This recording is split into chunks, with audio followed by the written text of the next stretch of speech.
Hola a todos, nosotros somos del grupo 6, vamos a presentar el pensamiento pedagógico crítico con mis compañeros, algunos Yanina, Ivana Pereira, Ricardo Castillo y yo, Ramos René.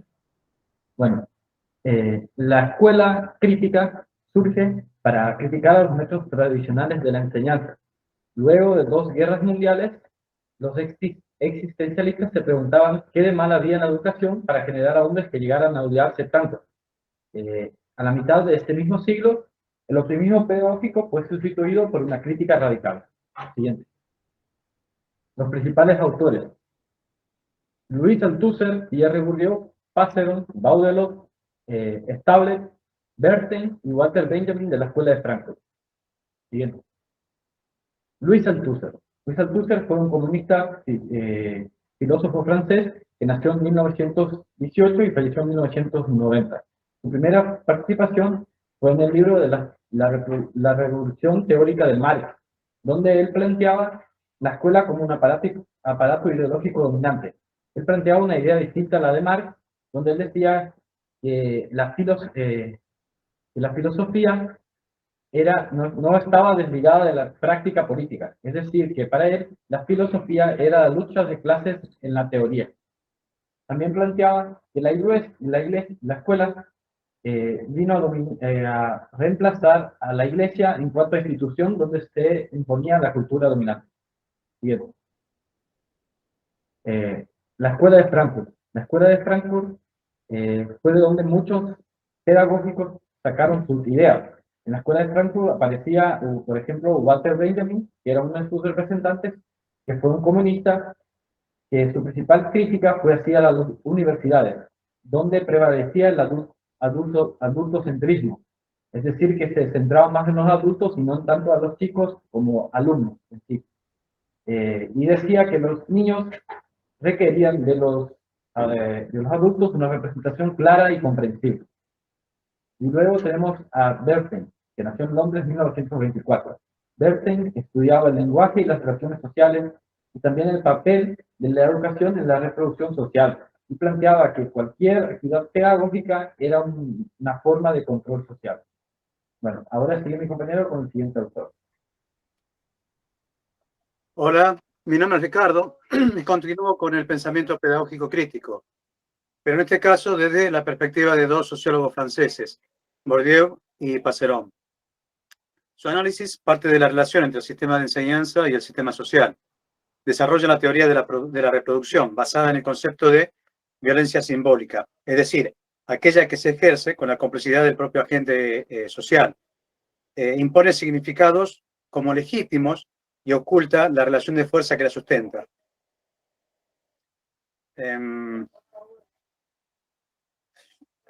Siguiente. Toda acción pedagógica está impuesta por un poder arbitrario que está basado en la división de clases sociales. Siguiente.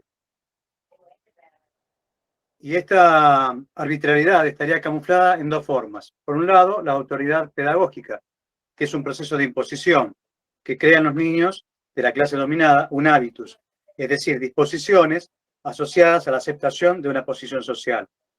Y por otro lado, la autonomía relativa de la escuela, que a su vez tiene la dependencia relativa de la estructura de las relaciones de clase. La escuela, en este caso, no solo reproduce, sino que contribuye a la estructura social dominante. Siguiente. La escuela se constituye entonces en el instrumento del capitalismo para reproducir la ideología del sistema.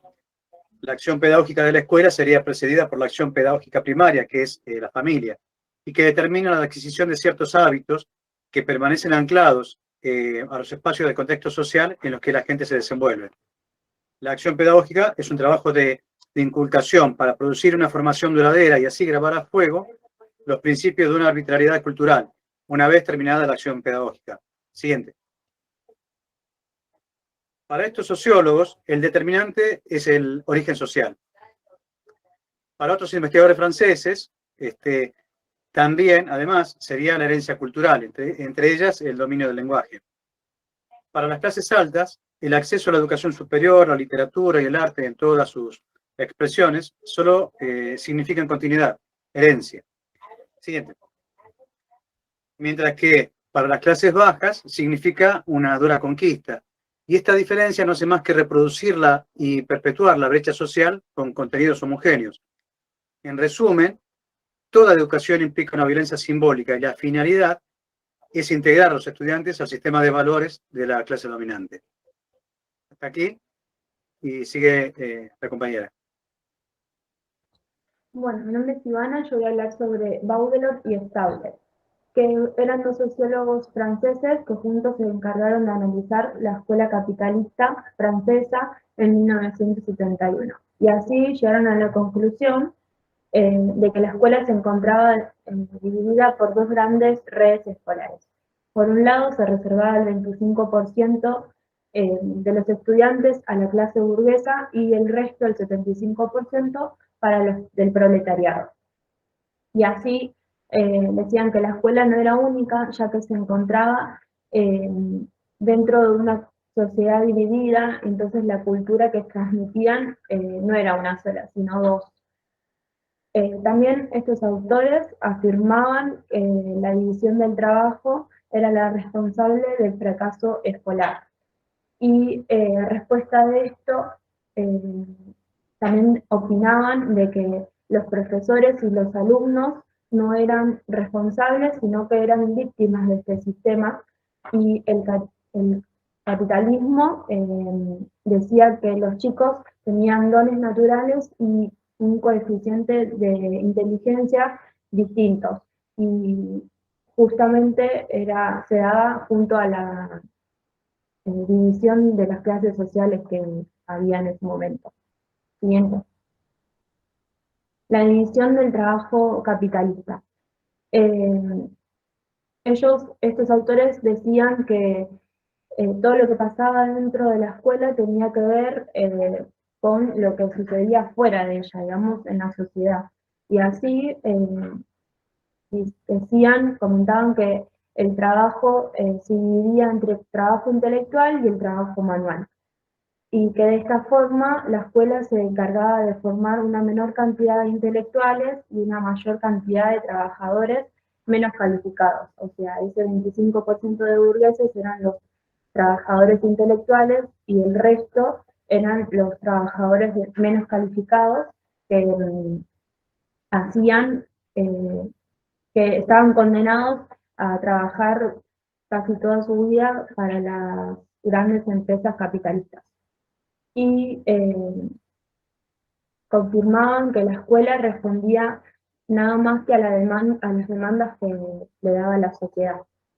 Siguiente. Los profesores capitalistas tenían muchas dificultades para aceptar que formaban parte del sistema.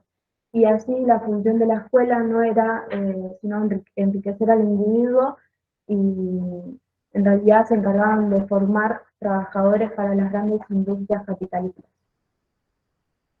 Va a continuar Janina. Bueno, yo les voy a hablar sobre Henry Armand Giroux. Actualmente tiene 78 años en Estados Unidos y se considera socialista democrático. Él nos habla sobre la teoría de la resistencia y de la pedagogía radical. La pedagogía radical está inspirada sobre las teorías críticas de la Escuela de Frankfurt, y él considera las ideas del neomarxismo, de hecho las supera, sobre la teoría de la reproducción, tanto social como cultural, y la idea de Gramsci sobre que las clases dominantes, de qué forma tienen el control, que lo hacen a través de la educación, de las escuelas. Y para todo esto él engloba con el concepto de resistencia. La escuela, ¿qué quiere decir esto? Que las escuelas pueden reproducir las cuestiones de dominación de clase, de género y de raza, pero también pueden surgir la resistencia dentro de las escuelas. Y para ello es de suma importancia el papel de los profesores radicales. Y para ello deben cumplir 3 condiciones. En primer lugar, deben buscar en su propia historia cómo la sociedad de alguna forma los condicionó y cómo se conforma nuestra ideología. Y ser autorreflexivos, tanto dentro como fuera del aula, y por sobre todo dentro del aula. ¿Para qué? Para no reproducir los valores dominantes.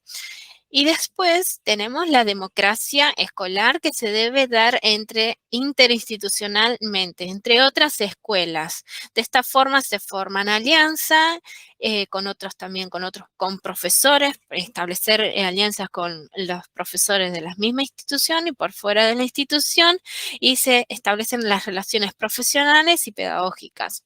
También hay que tener el control del programa y de esta forma no se concreta el proceso de taylorización dentro de la institución, esto de las cuestiones jerárquicas, que abunde las cuestiones jerárquicas y el autoritarismo. Y por último, hay que asumir el riesgo a perder las relaciones familiares, los amigos e inclusive el trabajo. Y todo, ¿por qué? Por una cuestión de estar comprometidos en la lucha, de una cuestión de respetar por las luchas anteriores con los derechos que se han conseguido y por una cuestión de respeto hacia las generaciones futuras, y todo esto para obtener un mundo mejor.